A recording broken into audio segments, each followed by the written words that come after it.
C'est très rare de voir le développement de nouveaux matériaux. Le Selfcare 4, c'est un matériau composite de friction dans lequel on a introduit des charges céramiques. Et ces charges céramiques vont avoir un effet très important sur l'usure. Elles vont permettre une réduction de l'usure et une augmentation de la durée de vie du frein. L'industrialisation, c'est le changement d'échelle, on peut dire ça. C'est vraiment le changement d'échelle.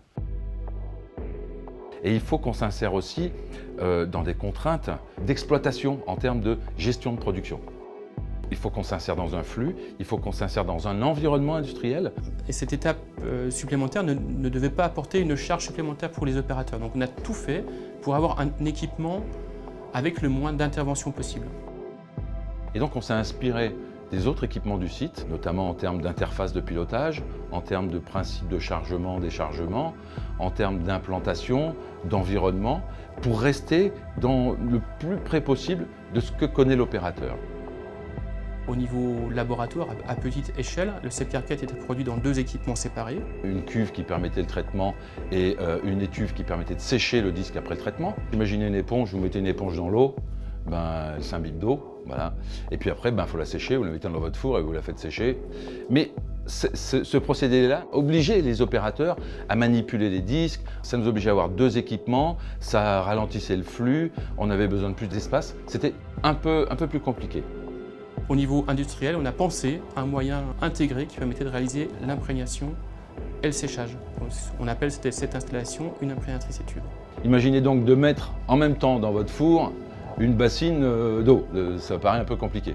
Et c'est ça qui est innovant. Et aujourd'hui, on a un équipement unique au monde.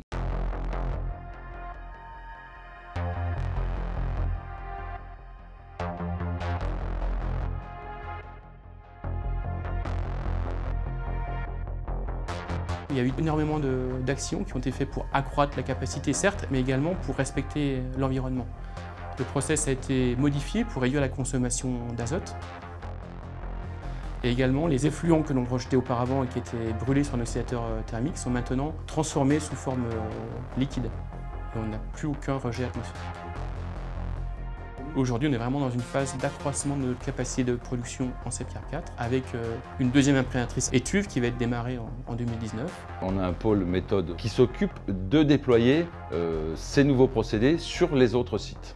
Donc on travaille effectivement au déploiement à l'international.